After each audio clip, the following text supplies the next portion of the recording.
dear partner of ours at SPIEF and a long-term friend, and we look forward to her starting us off. Thank you.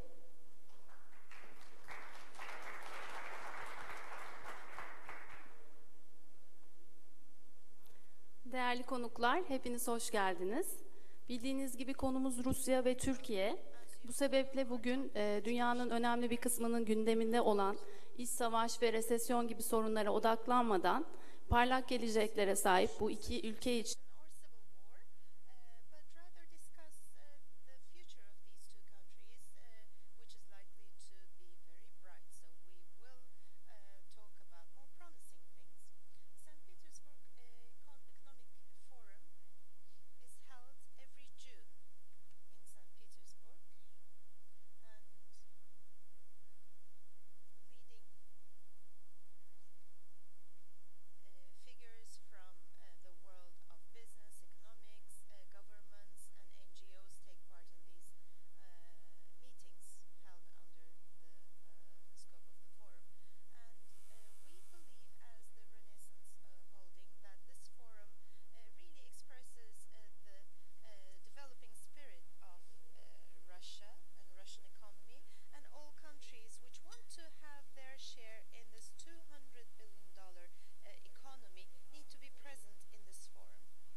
environment as major players, we support this initiative as Renaissance Holding. And we would like to see Turkish presence increase in Russia and hope to see more investments there.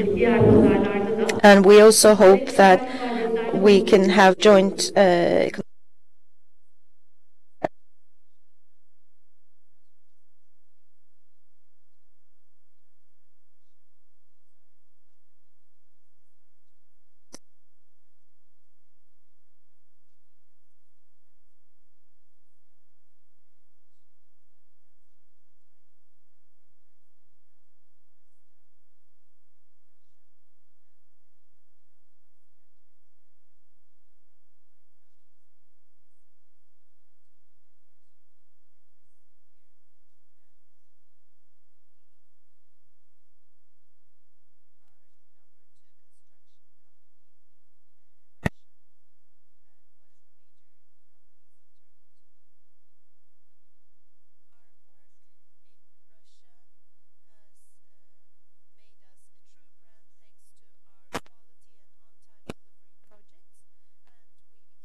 able to attract other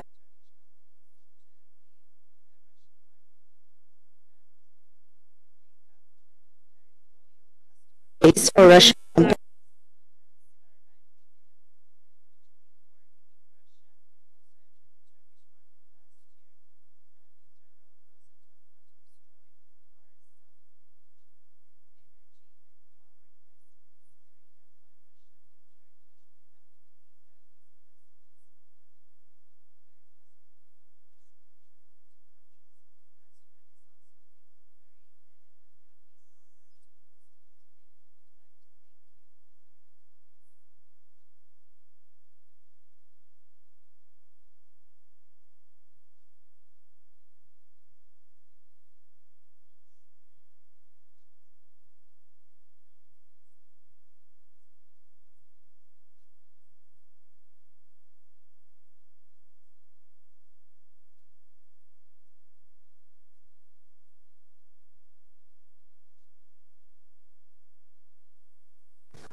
Ladies and gentlemen, esteemed members of the press, I would like to greet all of you on behalf of TÜSİAD and bid a warm welcome.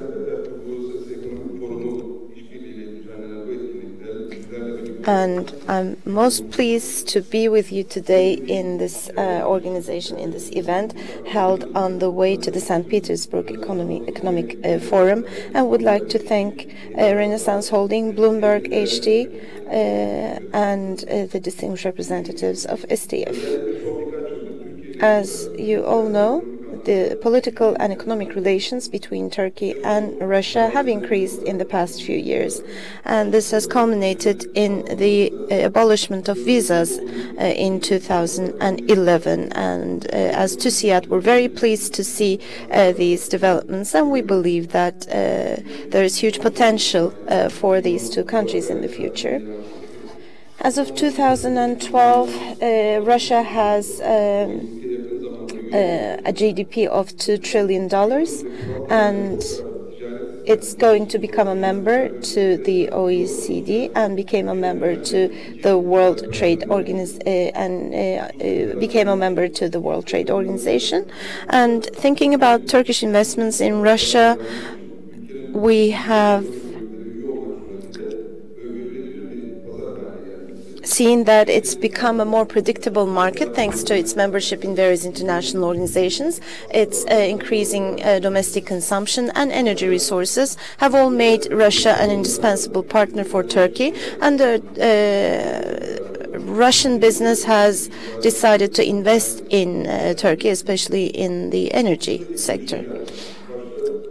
Our contacts in Russia are held by a specific board, International Contacts Board, that we have under TÜSİAD, and we have also had contacts with various institutions such as RSPP in Russia, and we have had delegations visiting each other reciprocally, and we have also had effective leadership meeting in the St. Petersburg Economic Forum in 2012, which held Turkey under focus.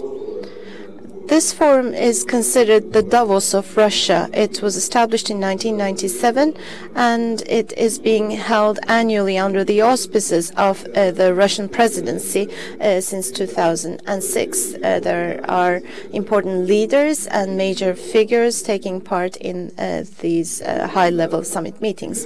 In 2012, there were over 5,000 members from nearly 200 countries, and we took part in this forum in 2012, and we held a special session on the changing currents in Turkey. TÜSİAD attaches great attention and importance to Russia and to this forum, and signed a special agreement with SPIEF in November 2012. And TÜSİAD became the only regional partner of SPIEF in Turkey. In light of these developments, TÜSİAD will be taking part in the 17th SPIEF meeting in June this year as an institutional partner, and we're still working on organizing a special session on Turkey. The importance of SPIEF has increased due to the B20, which will be organized under the SPIEF this year. B20 is held in parallel to G20, and it hosts business leaders who express their views on developments that take place in the G20, and the views formed under B20 are also shared with the G20 leaders. The D20 this year is presided over by the Russian counterpart of TÜSİAD, and the B20 will be held in St. Petersburg during SPIEF in 2013. And due to this B20 summit, SPIEF will have even more importance for the business world this year, and the views expressed there will be developed further to be taken up in September 2013 in the G20 summit in St. Petersburg. TÜSİAD has been representing the Turkish business world since the 2009 London B20. We took part in the Seoul, Cannes, and Los Cabos summits B20 summits since 2009, and we have attended fully in the workshops and various activities leading up to the B20 summits, and to see how it contributes to the activities of RSPP, and will be represented in SPIEF with the highest capacity. We would like to invite you to take part in the SPIEF in St. Petersburg this year, which will be held around the same time as the White Nights, and we will soon post another announcement and call for attendance at the SPIEF and remind you the forum once again. Thank you for your attention.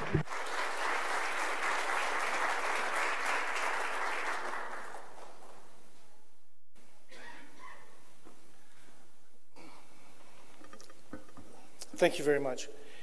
And I think today, in recognition of the significance of the growing relationship between Russia and Turkey, we have two government dignitaries who have agreed to come today and share with us a special address. And we would ask at this time Undersecretary Chiman to join us for his special address. Thank you.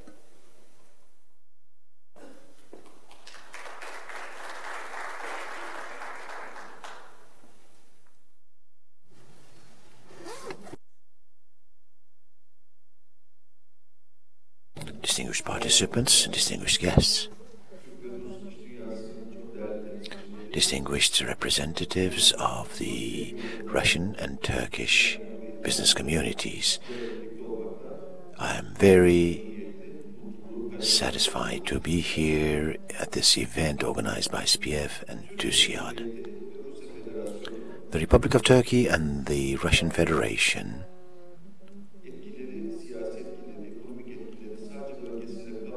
are not any longer countries that make their impact felt only regionally, but also are influential globally. The Russian Federation has a GDP of 2 trillion, and with its population and its political impact, it is very important. And Turkey, especially in the last decade, has grown very fast and has become very influential as a political actor and economic power. We have a GDP exceeding $700 billion today.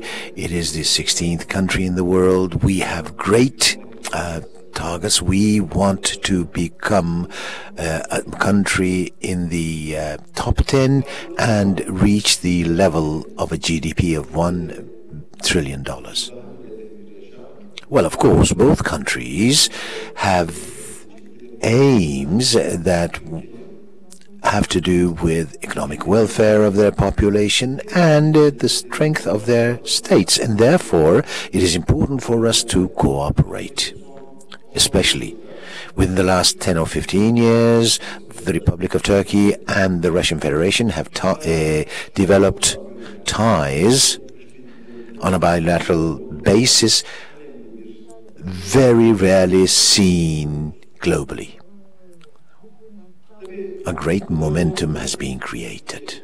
This is, of course, not easy, because after all, this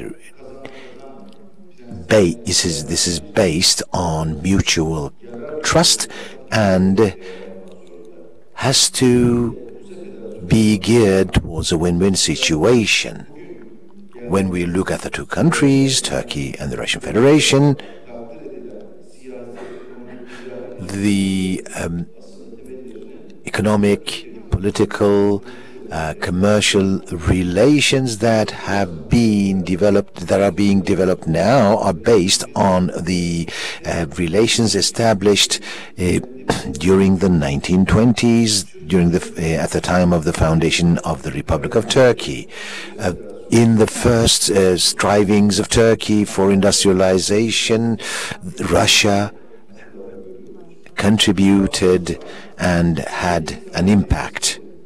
The first industrial facilities, the glass factories, the Iskenderun iron and steel factory, the sulfuric acid facility in Bandırma, the Oyma Pınar hydroelectric power station. All these and others have been aided by Russia and are important examples of the industrialization of Turkey. Our relations, of course, gained momentum in the 1980s and the 90s, and here it was the energy sector that played the dominant role. We signed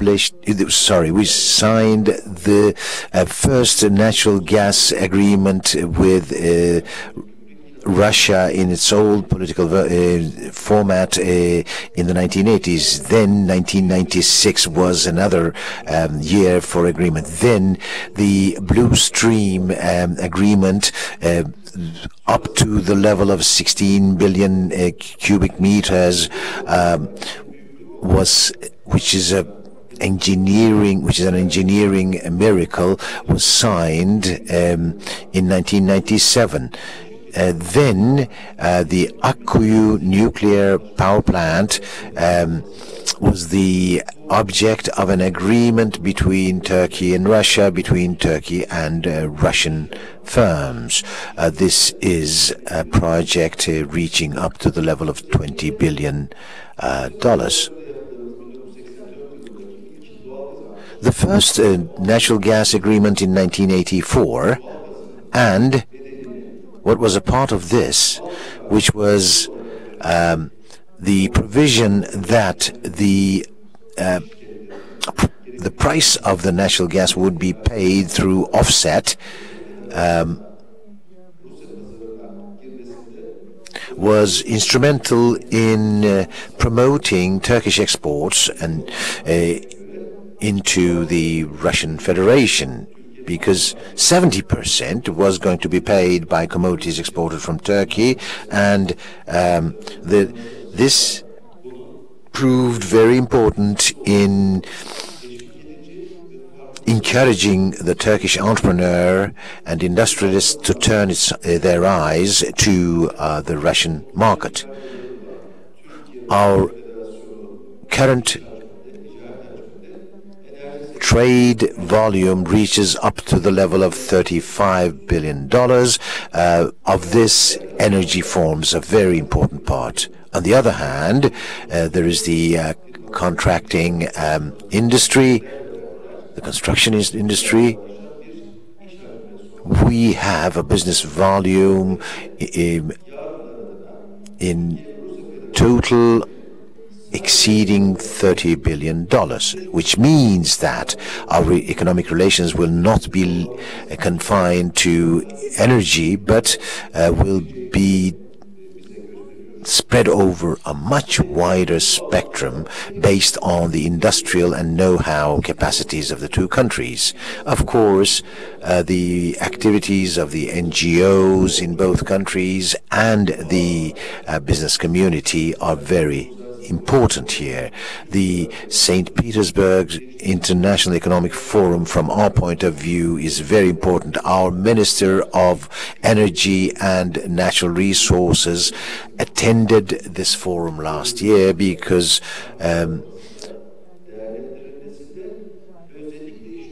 this forum is very important in the development of the relations between the business communities of the two countries.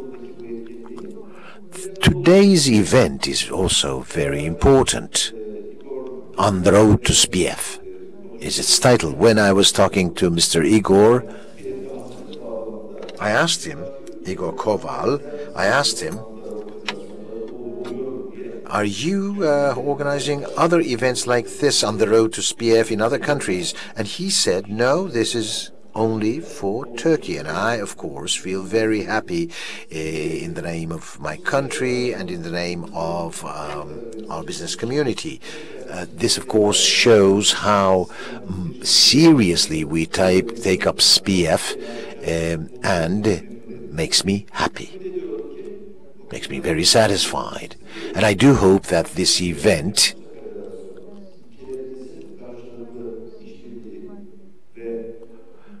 with respect to the cooperation and solidarity between our two countries, this event and SPIEF will be very important. Both today and during SPIEF in June 2013, I hope and I believe that we will move further in our relationship. This will be a big success. I greet you all with respect and affection.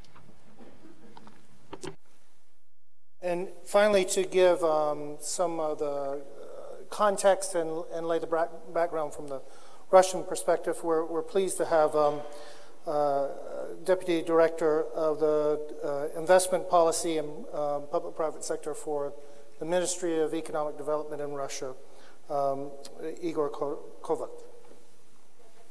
Director. Thank you.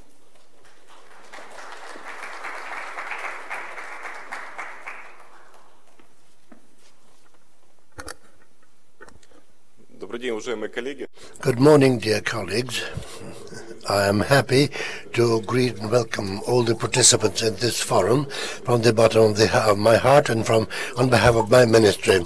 I would like to mention right now that Turkey today is one of the key partners of the Russian Federation in the economic arena of foreign activities. And for us to understand the essence of Turkish and Russian relations, we need to see that the Russian turnover is about $35 billion USA. And at the same time, I would like to say that over the last year, our turnover grew by 3.5%. Moreover, I would like to say that today Russia occupies the second place among the foreign partners in Turkey, while Turkey occupies the seventh place among the partners of Russia, the sixth place in export and 13th in import. Besides, I would like to mention that the most dynamic aspect of our economic relations is the development of the investment cooperation, and the development of mutual investments is something that we attach particular attention. One of the largest projects is the construction of 4 blocks of 1,200 megawatts of the atomic power stations in Turkey, and also this is the acquisition of the Turkish bank by the Russian Sberbank, and it's also the commissioning of a joint venture, international metallurgical plant. And so these are only a few key projects that are an essential factor and the result of our mutual cooperation. But that does not confine the broad spectrum of our cooperation. Regarding Turkish investments into Russia, here the main thing is the chemical and food industry. Also, a lot of investments come into the electronic industry, production of building materials, construction work in principle, etc. Essential attention is devoted by the Turkish business to the cooperation and the development of investments in the south part of Russia. I would like also to mention in this connection that we are very actively participating in attracting Turkish companies into our special economic areas. I would like to say here in this context that over the last few years, the number of residents in the special economic zone of Alabuka has been replenished by 3 Turkish companies. So they participate in processing wood and manufacturing paper.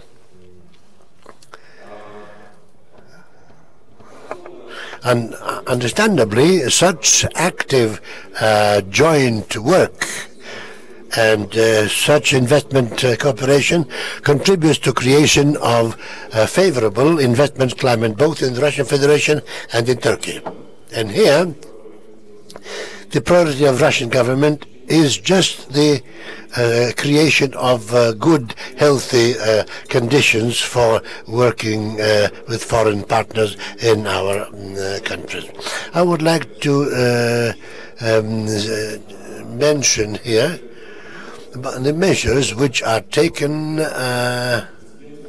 These measures create a good precedent, namely in the framework of the National Entrepreneurial Initiative. We are implementing now the so-called roadmap for improving the conditions of business functioning. So that actually implies concrete measures that would provide for good conditions of business activities in the sphere of the state regularization. As of today, such roadmaps have already been adopted and are working in the following direction. So this is the simplified procedure of obtaining a license for construction. So roadmap for supporting the Russian export abroad, roadmap for development of the competition in Russia, and another roadmap for simplification of the procedure of the investment projects in the electricity generating grids. So there are 15 such roadmaps altogether, and they cover the most problematic spheres of business, where government of Russia has a regulating role. The thing is that these roadmaps themselves are created by our entrepreneurial activities. We work under conditions of full transparency. We cooperate with the biggest business associations, and we're trying our best to formulate our laws with due account of the results. The protection of the rights of the investing countries in Russia is a key point with us. We had recently new mechanism, the so-called investment ombudsman, that looks after the solution of the problem of the investors in Russia. And as of today, any Russian or foreign company has the possibility to turn to a special authorized person who is not working under the government. I would like to mention such an important aspect as the creating of the overall assessment of the efficiency of the activities of Russian subjects and the leaders of the activity regarding the investment climate.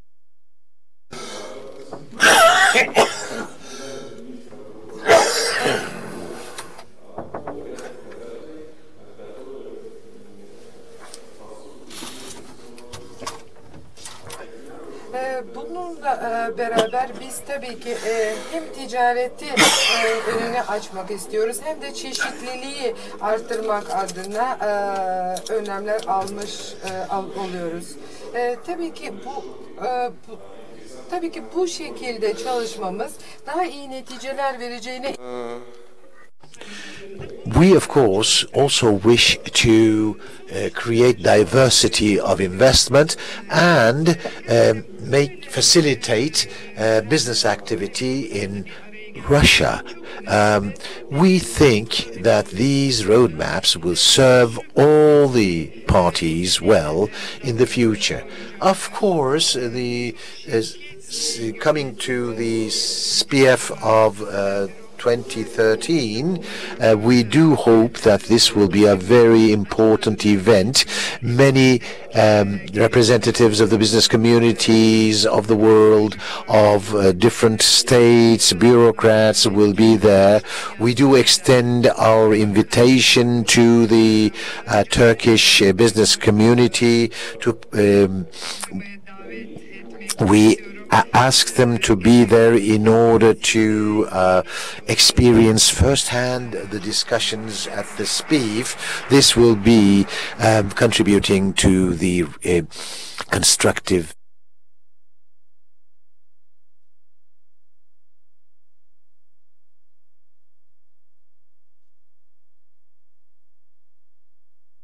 come up, and I'll turn the podium over to our friend and colleague from the Financial Times, Dan Dolby.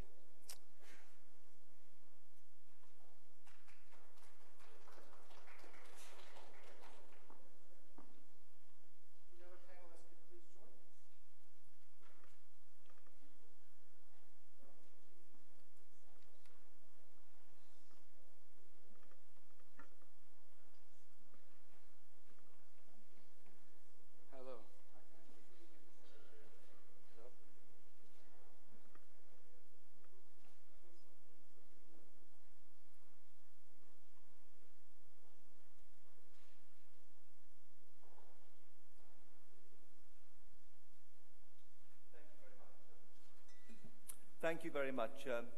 Well, I'm sure we've all had a fascinating morning, and I would just like to, at this point, look at some of the more general overarching themes in terms of the economic and business ties between Turkey and Russia.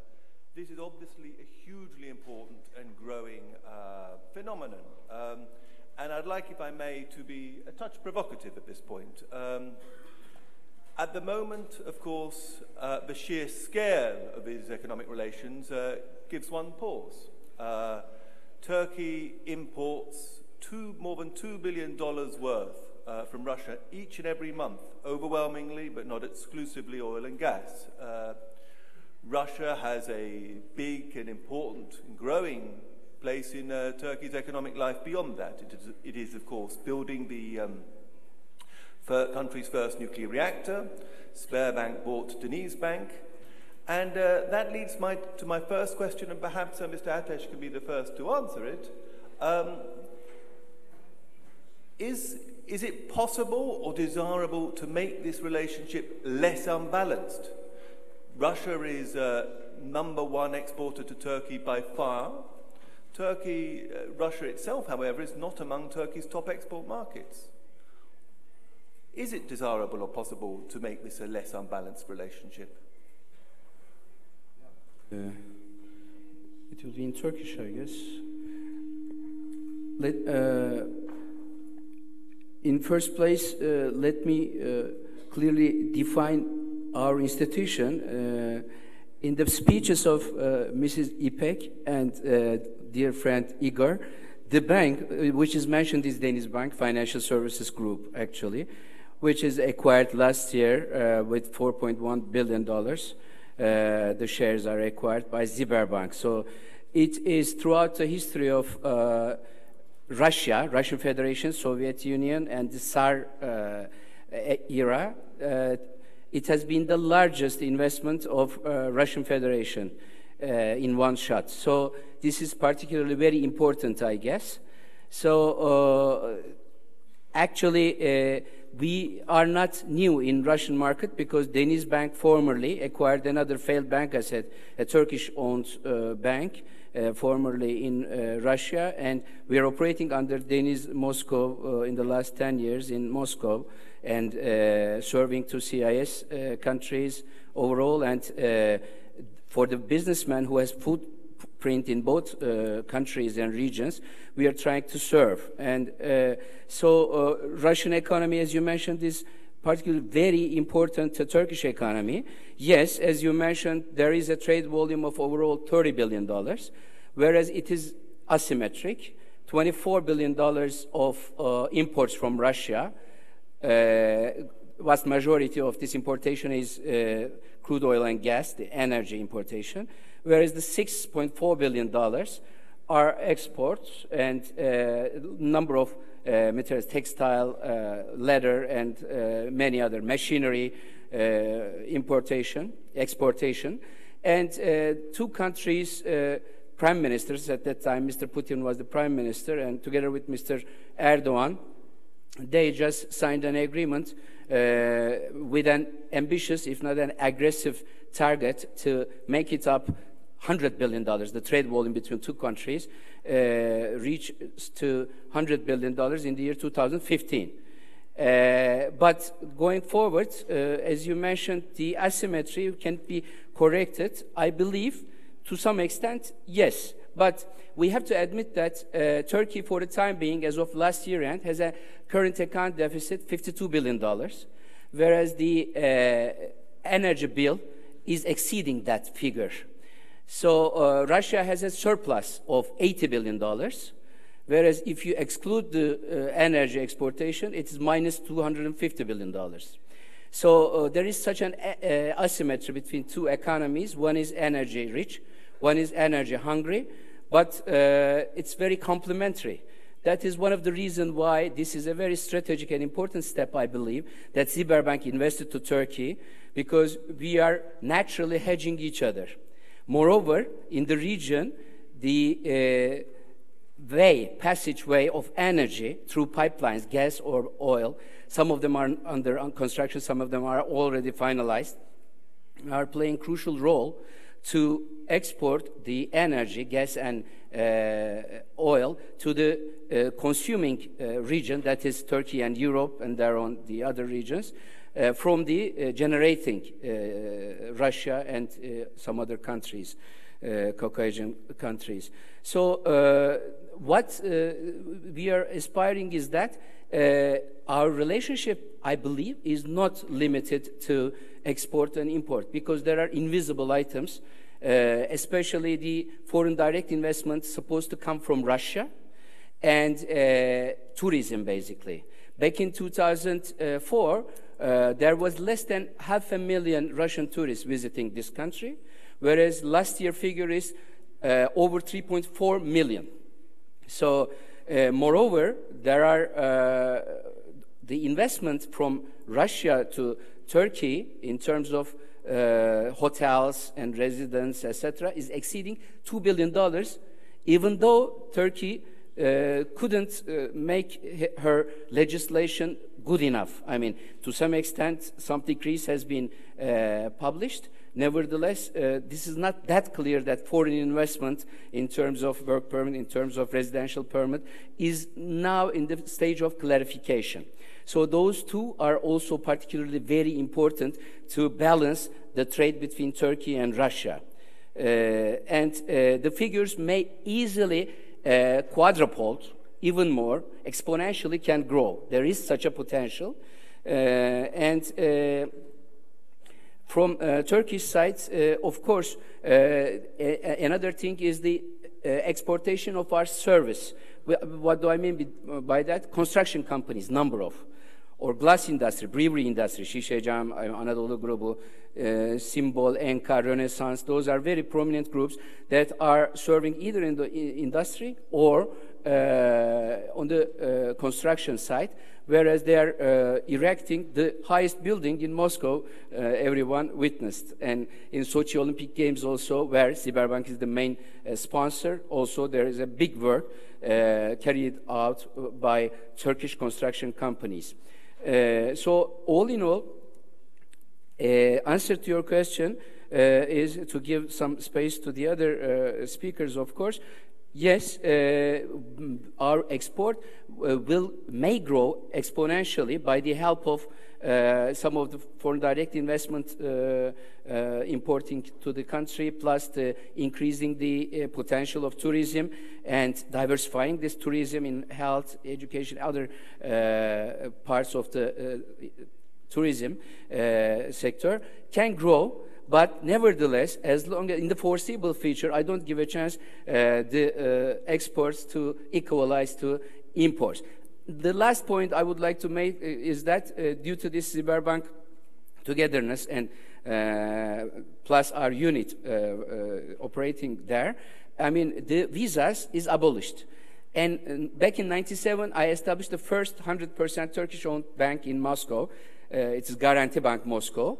And if somebody told me at that time that the visas is going to be abolished, I said, oh, he's crazy. I never give a chance.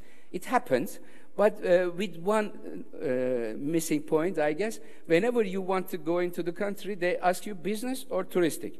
If you say accidentally business, no, you cannot come in, because your visa is valid only for touristic purposes due to the treaty between two countries. This is the message I would like to forward to the officials, that business is more important, at least as important as touristic calls and visits on site. So this is the last remark I would like to make. Thank you. Sean Glodek, how do you see this economic relationship developing, given the sheer size, you know, and indeed the sheer weight of both Russian trade and investment inflows into Turkey? Sure, let me get that. Thank you. I think it's very important to address, and I think you started on this a little bit, is that it's not just the trade between the two countries that's important, but also the investment. And sometimes you have a great imbalances because of different aspects of the economies, one being natural resource. As far as in the ground resources, Turkey obviously has a great natural resource as far as beaches and sun, and I think there's a very healthy exchange on that. But more importantly, we see a lot of ways for two countries to cooperate, very strategically important countries to cooperate, such as Turkey and Russia. I would give an example of what we as Russian Direct Investment Fund done with China. We set up where you have equally, obviously the numbers a little bigger, but equally huge imbalance in trade between Russia and China. We've set up, we recognize that trade is not enough. You actually need to foster investment to get the two countries closer together. We set up a Russia-China fund. We combined resources with Chinese Sovereign Wealth Fund, China Investment Corporation, and created a fund that's dedicated to help Russian businesses invest in China together with a local sponsor, and for Chinese businesses invest in Russia together with a local sponsor. So it's, and we just closed it. We're going to announce the first transaction in resources within the next couple of weeks. But that's a way where you can actually help the two countries come closer together via having a local partnership that bridges a lot of the gaps, which often are, because trade is much simpler than investment. Trade is more about goods and services crossing borders. Investment is more about how confident you are that your investment in a given local market is protected, how confident you are that you can grow your business, that you can harvest returns and ultimately take the cash back and maybe reinvest somewhere else. And for those, this is more of a long-term relationship-based decision than trade. So I think that's somewhere where we spend a lot of time, and I think that we should definitely focus with Turkey, one of the very strong, important partners for Russia. Tayfun Beyazıt, you're a man of enormous corporate and financial experience, and you've seen the progress of the Turkish economy and its international relations over a number of years. If you take a step back and look at Turkish-Russian and before that Turkish-Soviet ties, you see an interesting story. You see very early years of the Republic, quite close political ties, no real commercial or economic ties. Then the long period of a Cold War. In the last 20 years, a very dramatic business and economic relationship, even if politically the two sides don't necessarily see side to side. How do you see the dynamic of this crucially important relationship, the business and economic relationship, developing? Thank you. Yeah, I think you have pointed out to an important factor. I mean, the history of the relationship between two countries in terms of economy and business has developed nicely. I mean, Hakan went back to the early times. I also remember establishing the first bank rep office back in 1988.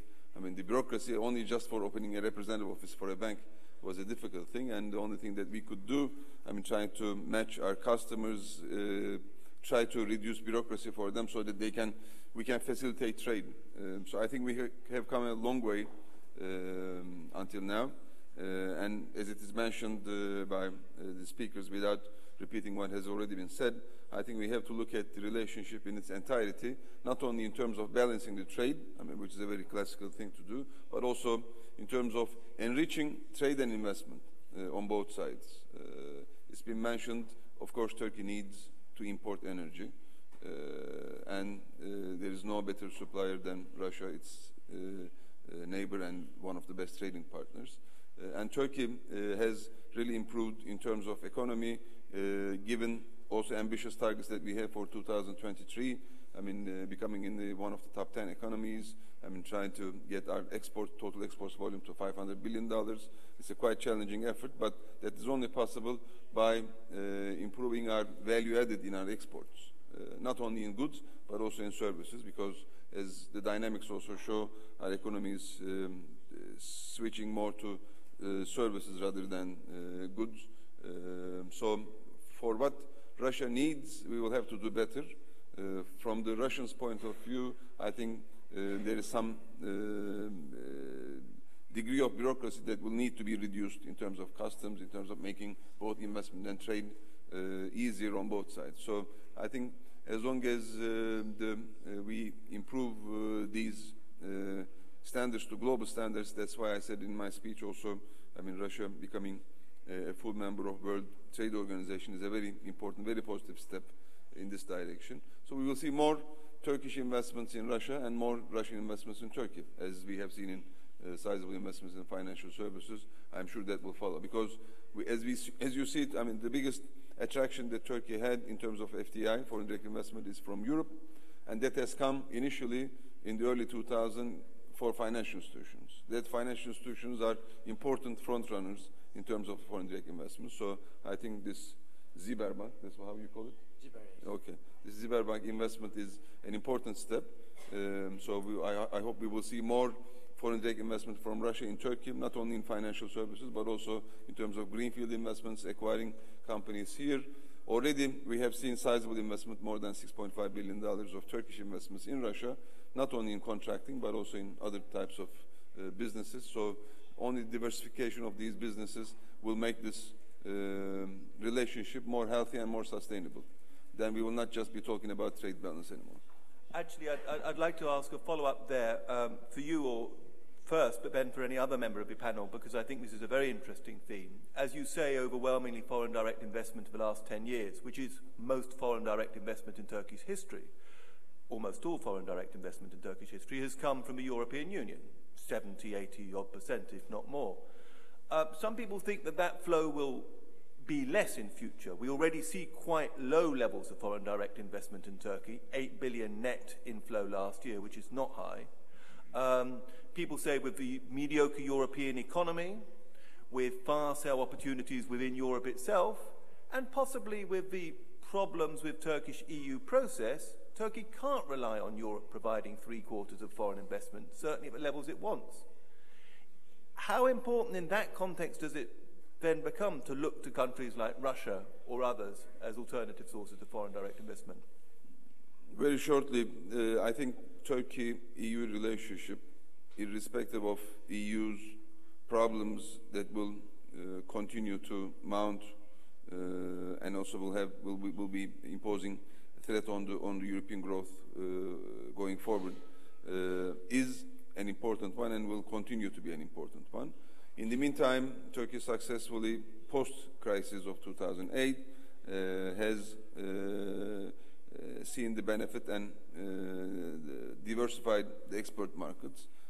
In spite of that, still Europe is still the largest trading partner, with about 35%, down from 55% plus. So Europe will continue to be important. Yes, Europe will have growth problems for the years to come. It seems, I mean, with the last week's events, the problems are even getting more complicated, even with smaller countries creating bigger problems in terms of the financial stability, which is a big two-word that the whole world will have to deal with in the past 4 years. But I think to have diversification of Turkey's trading partnerships, I think Russia is an important element on its own. I mean, not only in this equation, but also, I mean, we cannot totally, I mean, separate Europe-Turkey relationship also with the relationship with Russia. So I'm quite positive that in spite of the fact that we will have some problems regarding more FDI, more trade with Europe because of Europe's limitations. I'm positive about the Turkey's EU relationships developing more positively because there are opportunities for both sides to get out of the problems that already exist. And definitely, I mean, Russian relationship will be an important factor that will just be on top of it. Now, we often hear about the opportunities and possibilities of the Turkish economy, its growth, its demographics, and so on. We're going to talk about those in a little while again, but I just wanted to talk about doing business in Russia and Turkish investment in Russia. This is obviously part of the story that we're talking about in terms of business not being two-way, not just one way. I wonder if we can talk about Renaissance experience in terms of beyond the financial sector. How easy is it? I mean, Renaissance has a long-standing presence in Russia, going back to Manila Jack in St. Petersburg in the early 1990s. But what are the key lessons for a Turkish company doing business in Russia? Thank you. As you said, Renaissance has an existence in Russia since 1993. And when you talk about doing business in Russia, when you look at those research, Russia is the 112th country in the world doing business. Russia, I mean, it's not so easy doing business. So, in the listings, it's not on the low levels. But we, as Renaissance, think that we are a Russian company. We are a real Russian company doing business in Russia. Only the shareholders are from Turkey, and we feel very comfortable. More than 10,000 people are in Russia, and the way of doing business, we feel no difficulties. Of course, we have difficulties, but this is not perceived not too difficult like the other foreigner investments are looking. And we believe that being a Turkish company, and as Turkish market is growing very well, and we are direct investing in Russia around $1 billion of commercial real estate. Only in this is in real estate, and also we are having other investments in Turkey up to $2 billion. And when you look at those other investors from other world countries, they are afraid to go to Russia because we are talking with them. But we believe that we are a very good bridge for them. We could take them to Russia and to explain them how to do business in Russia. For example, we have a couple of investments jointly with some foreign sovereign funds. They invested our own assets in Turkey. Also, they were looking at some opportunities in Russia, and we feel that if they cooperate with us, they feel better being alone in Russia. But with us, it would be much more easier to them because we have our last 20 years experience, and not only in the commercial real estate, but also in the construction business. We have a huge experience. Our turnover last year is around 1.8 billion euro, and this year it will be about 2 billion euros. And the total backlog of our project is exceeding $4 billion. So next 5 years, we have too much things, business in Russia. That's why not only in the financial sector, but for the other investments, we are always promoting our investors who are trying to cooperate with us in Turkey. We are trying those people to come to Russia with us and to understand this market. It's not so difficult, in fact. And we could have make a clean bridge for them that they can understand the environment in Russia very well. Because we know how to live and how to not fight, but how to compete in Russia. So also it's a big opportunity that now Sberbank acquired Denizbank. It's a big opportunity for Turkish people and Turkish companies to go to and doing business because now there is a partner in the country, in Russia, that they can do and they can find any questions that can trying to find answers. In last 10 years, when you look at the investments in Russia from Turkey is around $8 billion. And there are more than 3,000 companies. And if you look at some of the figures, there are 500 companies who are direct investments above $5 million.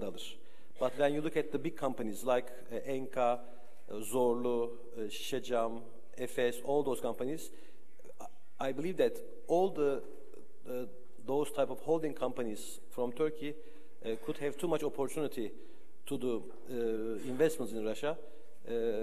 Our relations started with Russia in 1497, in 15th century. And the first, it started by the trade in the Black Sea. Then after 400 years, we had many wars. But for last 20 years, now we are a complementary countries. So we are always complementing each other.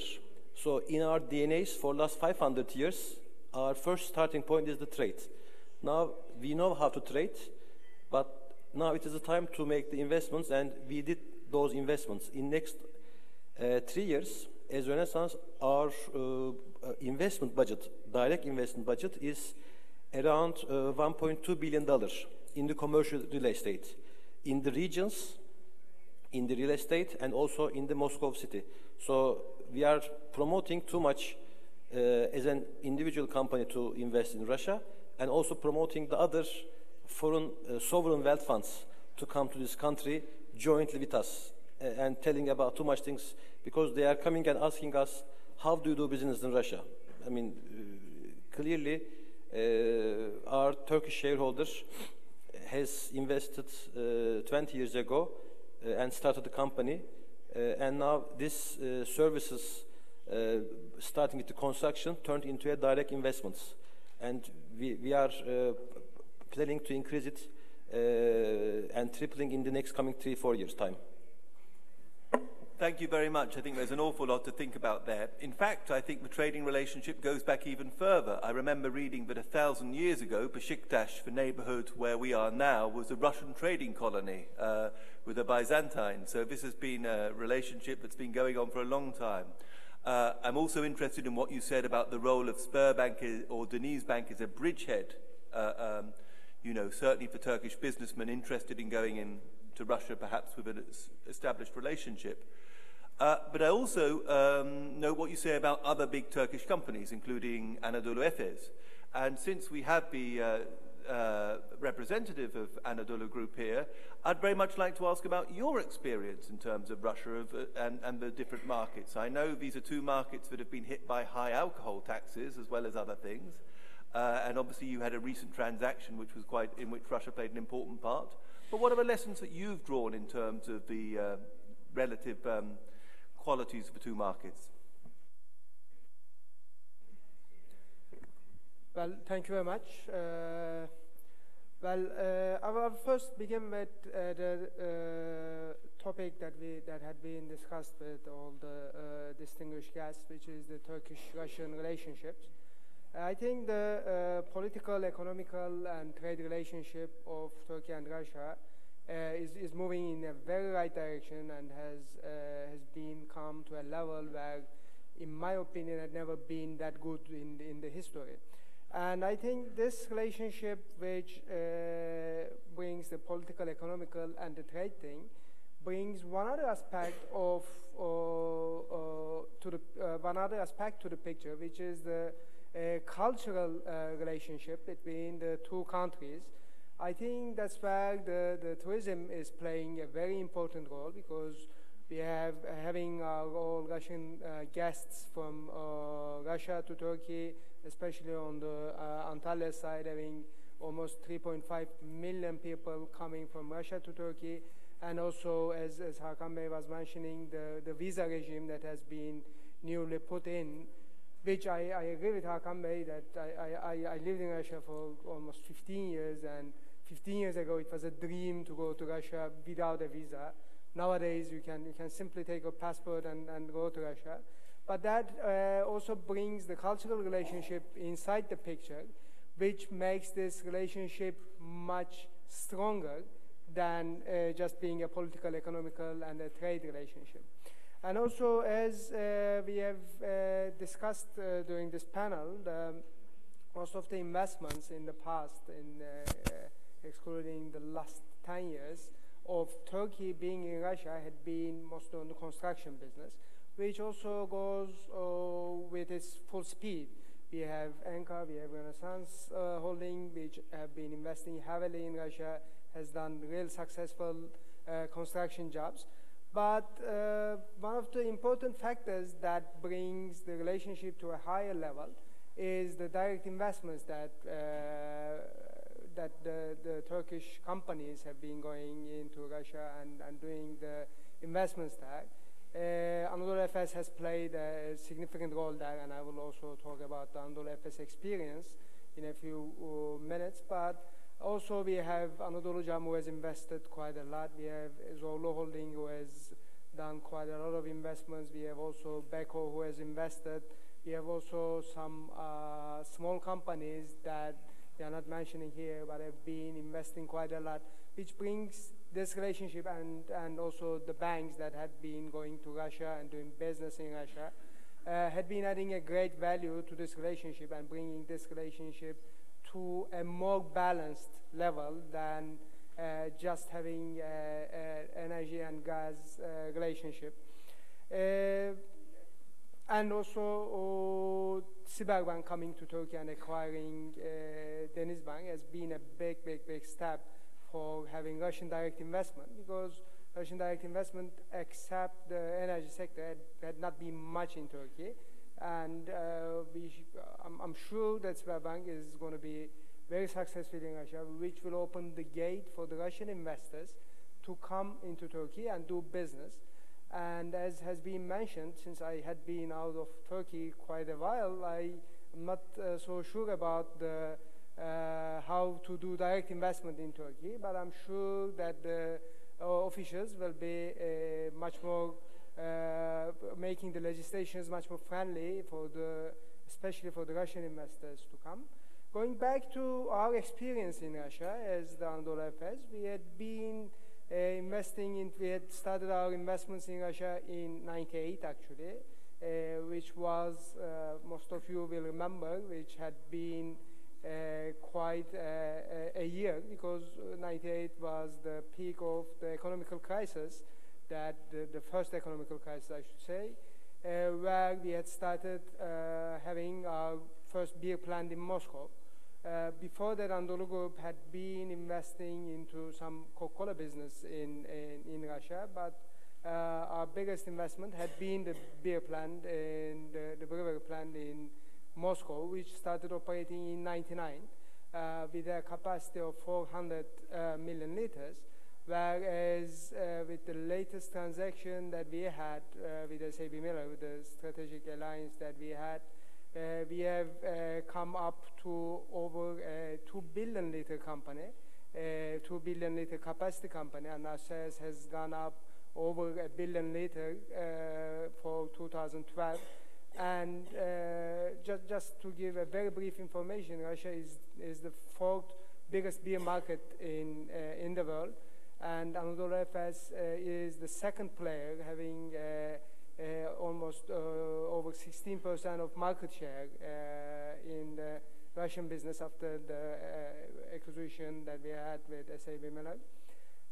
Our experience had been quite positive in Russia. We had always the support, and during the conversations, during the opening speech, we had been hearing that, especially on the Russian side, the local governors will be, that's what was mentioned, will be helping to the investors, and we felt that all the time. So we have 8 plants, out of which 7 is out of Moscow. And when we had been going to the regions, we had always seen the support from the Russian officials and Russian governors on doing business and making life easier. And I'm sure that that's going to be also emerging in Turkey, and making the investment in Turkey is going to be much more easier for our Russian friends also. Thank you very much. Now, in a moment, I'd like to open it to questions, but one thing that's vital before then is to get just a little bit more of a Russian perspective. So, in particular, what are the advantages, what are the opportunities, what are perhaps the pitfalls and problems of doing business in Turkey for a Russian group? Mr. Kasimov, I wonder if you could tread carefully and describe this terrain for us. Yes, thank you very much. I'm going to speak in Russian. Is it okay?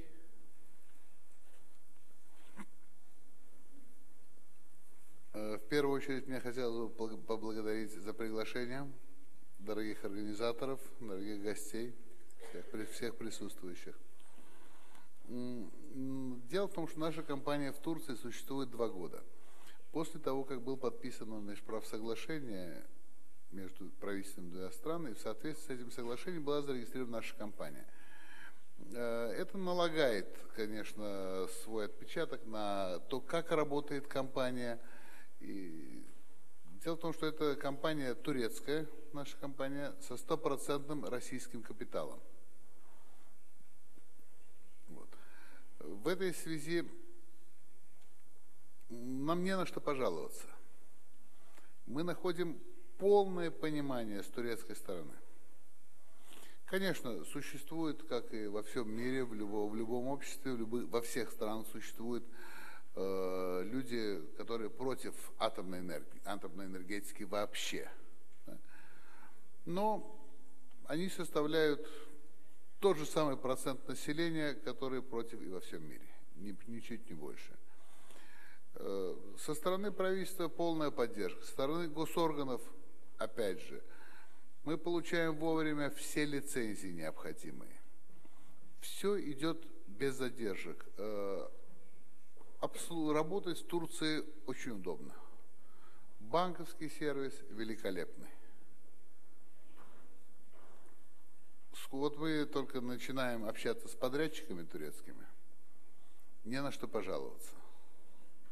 То есть все оказалось гораздо приятнее и легче, чем мы ожидали.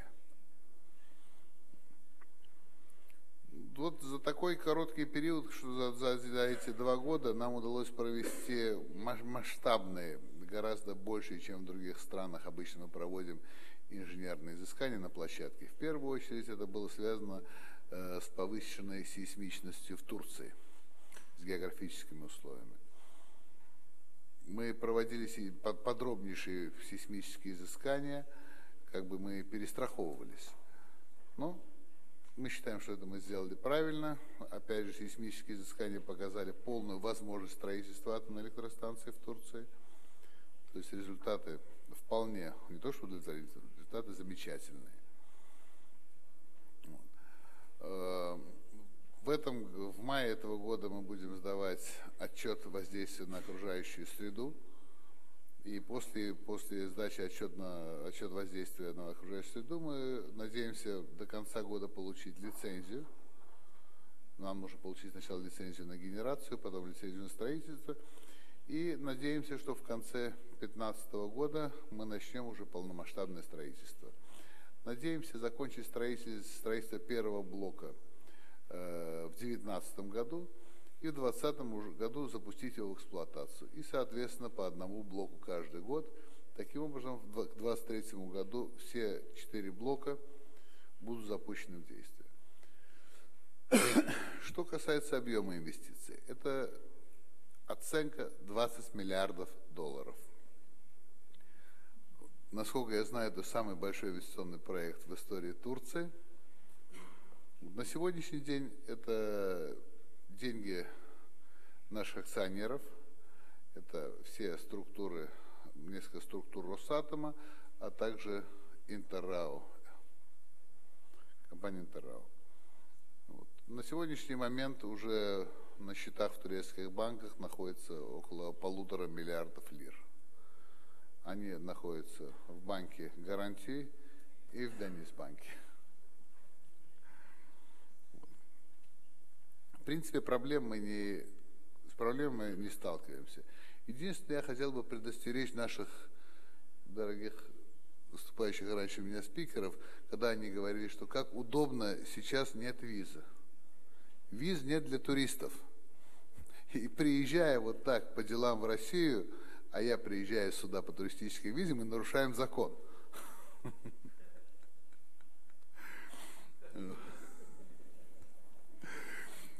Вот. В этой связи на сегодняшний день ведется работа. Есть некоторая нестыковка в иммиграционном соглашении между Россией и Турцией. По нашим сведениям, ведется очень кропотливая работа между российскими миграционными службами и турецкими по улучшению миграционного соглашения. Это вещь двусторонняя совершенно. Эти все условия зеркально всегда бывают для обеих стран. Вот это на самом деле действительно большая проблема. Для туристов как бы продумано, а для людей, которые работают и которые делают реальные инвестиции, строят в стране, как турецкие компании в России, а российские здесь, вот это не продумано. Ну, больше проблем мы не видим здесь. Ну, вроде бы все. Я хотел бы поблагодарить всех присутствующих. Хотелось бы рассказать больше, но формат не позволяет. Спасибо.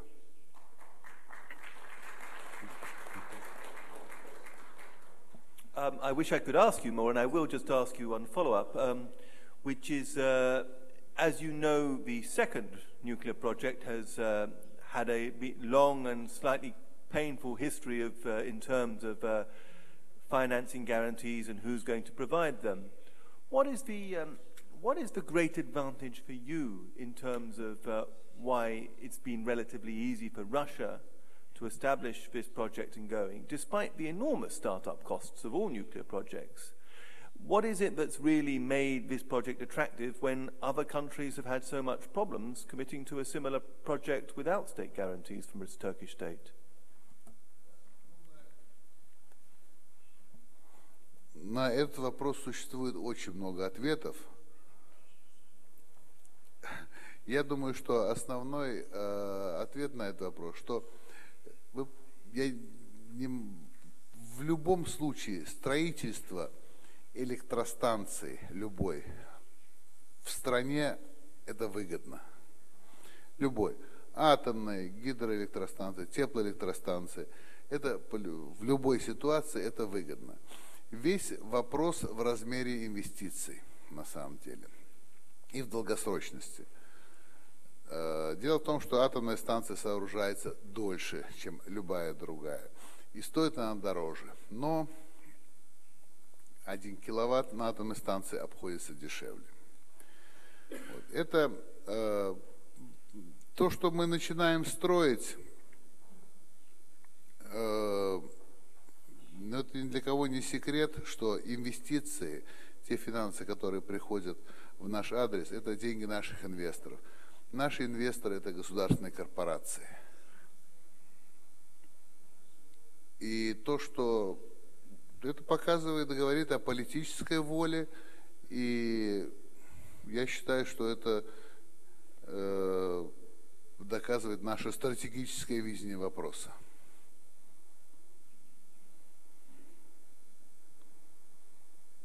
Thank you. And I would like to just also now, if I may ask Mr. Pronin, as a representative of UES, which obviously needs no introduction, just the possibilities for cooperation that he sees between Russia and Turkey, and indeed any difficulties that might offset or issues that need to be addressed for this relationship to deepen. Daniel, thank you very much for the question. If you don't mind, I also will speak Russian. Sorry, it's a little bit more comfortable. Хотел бы поблагодарить организаторов за приглашение Интерау ЕС, а также поприветствовать всех участников форума. Если говорить о Интерау и нашей работе в этой стране, там вопросы, которые задал Дэниэль, значит, Турция для Интерау уже многие годы является одним из приоритетных регионов, в котором наша компания хотела бы развиваться и развивается.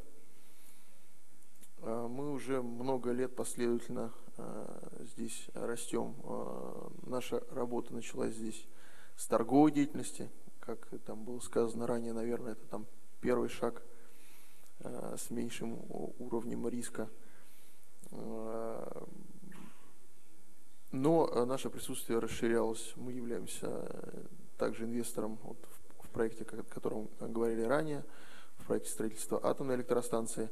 А также в прошлом году мы сделали еще один очень важный для нас шаг. Это приобрели электростанцию в регионе Мармара мощностью чуть менее 500 мегаватт. Какая особенность этого проекта, что бы мне хотелось отметить? Это проект, который был реализован и осуществляет свою операционную деятельность по схеме BOT.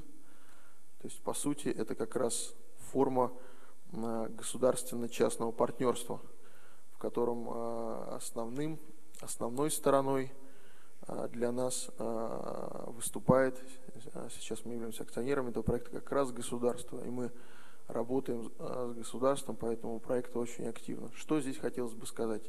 Ну, во-первых, поблагодарить Министерство энергетики и природных ресурсов, без согласия которого эта сделка бы не осуществилась. Мы не сталкиваемся с какими-либо проблемами, барьерами. Все вопросы являются рабочими, и наше присутствие в регионе, для нас, мы его очень положительно воспринимаем. Более того, мы сейчас находимся скорее в интеграционном периоде относительно вот этого актива, но в целом мы и дальше рассматриваем этот регион как один из целевых регионов для развития международного интеррау. Вот, потому что видим хороший потенциал с точки зрения роста спроса на электроэнергию. Драйвером этого спроса, как мы видим, является рост внутреннего валового продукта и другие положительные экономические предпосылки, в том числе инвестиционный климат, который создается регуляторами и госорганами. Вот, поэтому мы смотрим исключительно положительно и не сталкиваемся с какими-то проблемами или ограничениями. Надеюсь, Даниэль, что ответил на твой вопрос. Thank you. At this point, I'd very much like to open it up to the audience for questions to the panel. Yes, you, sir. Thank you.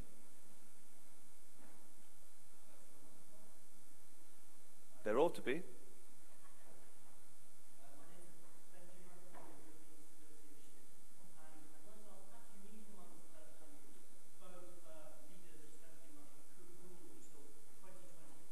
There's a microphone coming. Just wait 1 second. Sorry. If you could start again, that would be great.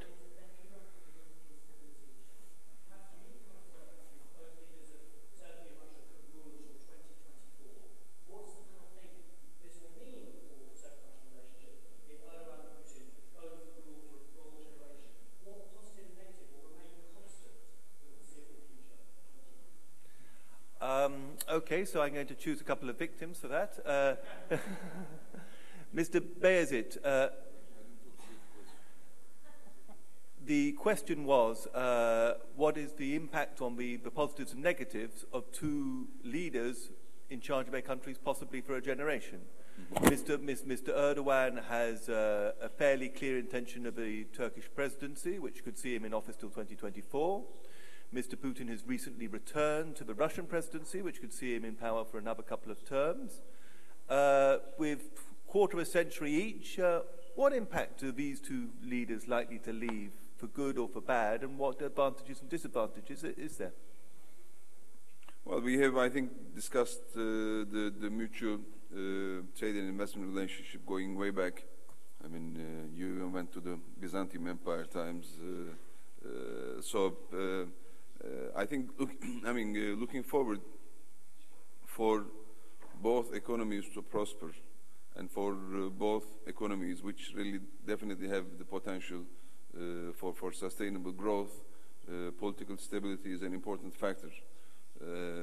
As we have seen in the Turkish case, in the past 10 years, the reason why we have been able to implement a significant number of structural reforms, which has brought down the inflation, which has brought down the public balances under control, which has not been the case for quite a long time, had only been possible with some political stability. Of course, there has to be also a drive and will to do these structural reforms, to make these sizable economies, which were working in the past quite inefficiently because of the fact that the market economy was not applied. I mean, there was not free competition, etc. So I think as economies open up, as globalization takes its toll,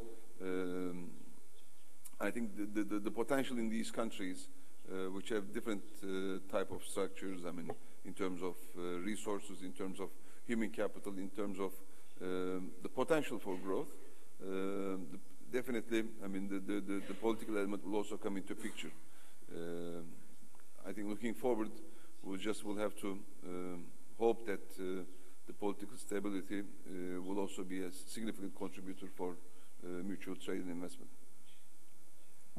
And just to push you a bit more on that before I find a Russian victim for the same question, when you have two leaders already in power for an exceptional period of time, every prospect of staying in power, exceptionally strong leaders if you compare them to their immediate predecessors, does that introduce a personal element to this very important business and trade relationship? Okay. You're asking all the questions to me, though. No, I think here probably what is the important word is continuity. I mean, of course, I mean each country has its intrinsic political elements, democratic standards. I mean the way how the parliaments are run, how the elections are done, etc. So I mean. We can only hope, I think, for sustainability of this relationship and for the reinforcement of this relationship, not only political stability, but also improvement in the democratic standards on both sides. I think we have seen some progress, and whether that progress is enough or not, whether that's, I mean, how it will proceed, etc., that's, I mean, beyond my specialty. But I think we can only hope that that will improve and that will, I mean, reinforce the relationship. Strong political leaders, of course, is important in implementation of difficult structural reforms. But I think I mean, we are quite optimistic in terms of Turkey. I'm sure I'm not qualified to speak on behalf of our Russian colleagues. Maybe they would like to comment. But in terms of Turkey's EU accession, even though, as you have mentioned, it's not progressing as positive as we desire in recent years, is an important element for Turkey's adapting more democratic standards, having more, I mean, better electoral system, having a better legal system, etc. So all these accession desire, accession ambition, I think, is important in that respect. So, I mean, the path that Turkey has followed, especially since 2005, in terms of opening chapters, having the negotiations, so that Turkey has up-to-date democratic standards. It is a positive step, so I can only be optimistic for the future. Yes, I would like to add on something. What I recognized while during my experience in Russia back in '97, like Anadolu Efes, it was crisis time, and I ran a bank there, and I came back to Turkey. We established Denizbank from Greenfield, and now I have a Russian shareholder.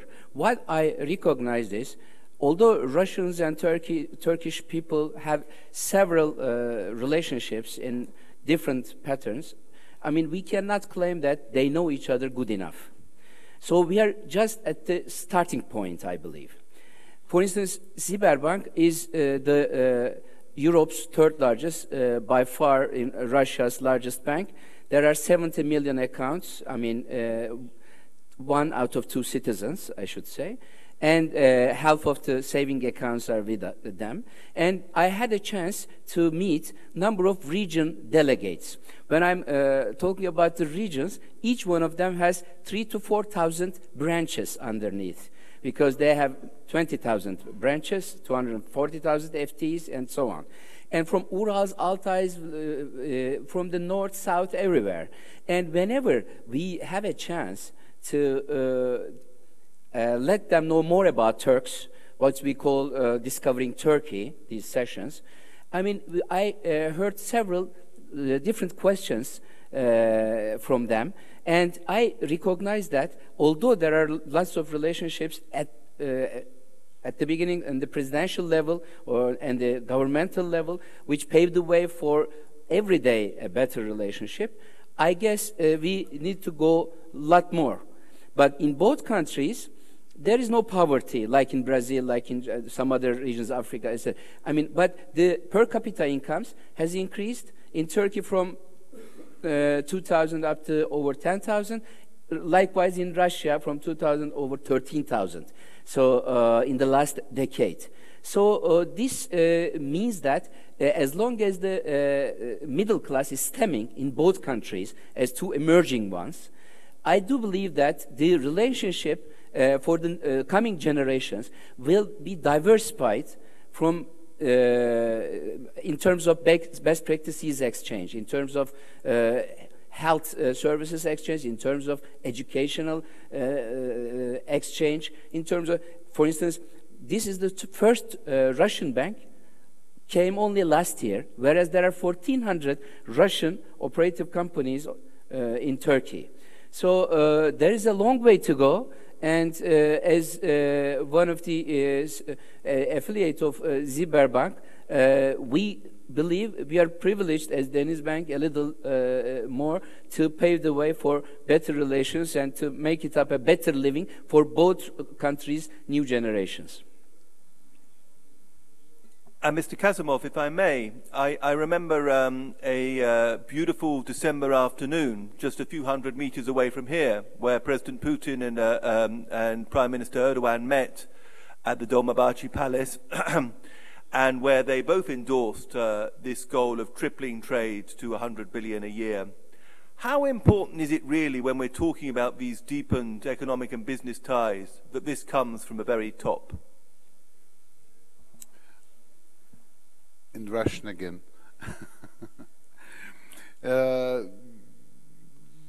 Вы знаете, я человек бизнеса, и мне немножко трудно давать политические оценки, особенно таким персонам, как господин Эрдоган и господин Путин. Но я все равно попытаюсь. И, может, выглядит будет немножко цинично и неполиткорректно, но меня совершенно устраивают они оба. Потому что дело не в том, что дело не в персоналиях, отношения, дело не в том, что в России Путин, а в Турции Эрдоган. Россия и Турция являются натуральными, природными партнерами. И на сегодняшний день сложилась такая ситуация, что то, что есть в Турции по климатическим, по прочим причинам, этого нету в России. И то, что есть в России, этого нет в Турции. Этим объясняется, посмотрите структуру экспорта из России, из Турции в Россию, и структуру экспорта из России в Турцию. К примеру, взять нашу атомную станцию. Мы же не просто придем и построим здесь атомную станцию. Дело в том, что половина работ будет выполняться турецкими подрядчиками. То есть ядерный остров, так называемый, реакторы и все вокруг него, это будут делать русские подрядчики, русские производители. А все остальные работы будут делать турецкие подрядчики, турецкие производители. Материалы тоже будут турецкие. Никто не собирается цемент и прочие материалы везти из России. И на таких крупных объектах передаются не только навыки строительства, какие-то ноу-хау в строительстве, передаются и технологические. Это то, что нужно Турции. К примеру, вот мы начали большую программу обучения турецких студентов в России в лучшем ядерном образовательном центре России. Это в институте МИФИ. Это идет передача технологий. То есть Россия экспортирует, не просто строит станцию и продает электроэнергию, она экспортирует сюда и технологии. Невозможно эксплуатировать атомную станцию, не имея определенных знаний. Идет экспорт знаний. Так что, опять же, вот то, что экспортирует Турция в Россию, это нужно России, это в Турции в избытке. То, что нужно Турции, это есть в России, оно в России в избытке. И это всегда улица с двусторонним движением. Конечно, способствуют люди, которые правят этой страной в данный момент, являются президентом или премьер-министром в этой стране. Но это не все. Нужны природные, натуральные предпосылки для такого развития. Thank you very much. Now, I should warn people that I have one question up my sleeve, but I'm sure, so the drinks are not quite yet, but I'm sure there's a much better question among the audience. So is anyone willing to ask it? Of course.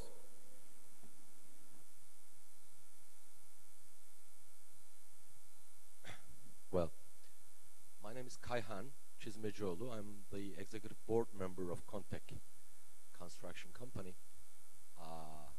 We're constructing mostly in Siberian northern part of Russia, where the climate conditions are very tough. And my question shall be to Mr. Bayezid, actually, representing also biggest actors, economic actors of Turkey. Well, actually, we know why Renaissance and why we are there, because I know very well in 1993 how Mr. Erman has founded his company. I was there as a young engineer, as he was actually, because before then we were not even existing. But my question would be that why the biggest actors in Turkey, they are not there in Russia to make some biggest investment, because putting apart our respected companies like Anadolu and like very respected company Enka, why would you think that this does not happening? You know, our biggest actors like big companies, which actually we know that in 1980s, by the end of 1980s, they were there, they went there, they opened their branch offices, they made big feasibilities, but at the end, they are not there. This would be my question, actually. Well, I think the straight answer to that question would be, of course, different groups. I mean, if I can reword your question, why do big Turkish conglomerates do not have large presence in terms of investment in Russia? If this is the question, I think if you look at the trend that the large conglomerates are following in the past decade or 2 decades, which is the time also of coincidence of Turkey's trade and investment with Russia has improved significantly. There are different strategies. I mean, some of the names that are mentioned here and some of the names that are here on this panel are already quite big, representative of big groups of Turkey. So, I mean, I don't think it would be fair to say that the presence of Turkish investment or big actors or players in trade are not of the big conglomerates. Yes, I mean, are big conglomerates like Anadolu Group, Koç Group, Renaissance, I mean, Şişecam. These are all sizable. If I'm missing a few of them, I mean, I would be sorry, so I would not give any names. So these are already big, sizable names. Different groups have different strategies. I mean, some have, I mean, if you look at, we have talked about foreign direct investment coming into Turkey. Other than financial services sector, the most of these foreign direct investment is coming to Turkey because of Turkey's domestic market potential. We see that some of the big conglomerates have more emphasis in terms of their investment targeting domestic market. Some geographically are targeting markets which are not necessarily emerging markets, which require different sets of skills, but more established markets. I mean, some of our larger groups have even investments as far as United States and Latin America, successful investments. So I think this is a matter of style, strategy, aspirations of large conglomerates. But what we have, I mean, today, in terms of investments in Russia, I can comfortably say that a lot of our reputable firms, big firms, are quite well represented in Russia. And those who have invested in Russia, as they gain experience, because each country has a different character in terms of investment development. We have seen that some investments have grown in time sizably. So I don't think we should really be worrying about who is investing in Russia. We should really be worrying about how much we are investing in Russia, whether those companies which are investing in Russia are reputable firms, so that relationship is sustainable or not, and vice versa, also for Russian companies. Thank you very much. Well, we've had a, I think, fascinating discussion covering everything from the relationship between the two leaders to nuclear power to Turkish companies thinking as Russian companies in Russia, and Russian companies established as Turkish companies in Turkey. So it just remains to me to say thank you all very much, and in particular, could we have a hand for the panel? Thank you very much indeed.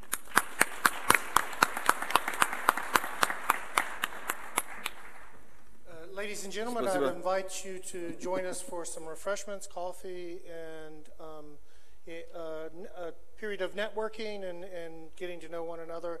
And I would again ask that we express a round of thanks to our government minister guests and the panelists again. Thank you.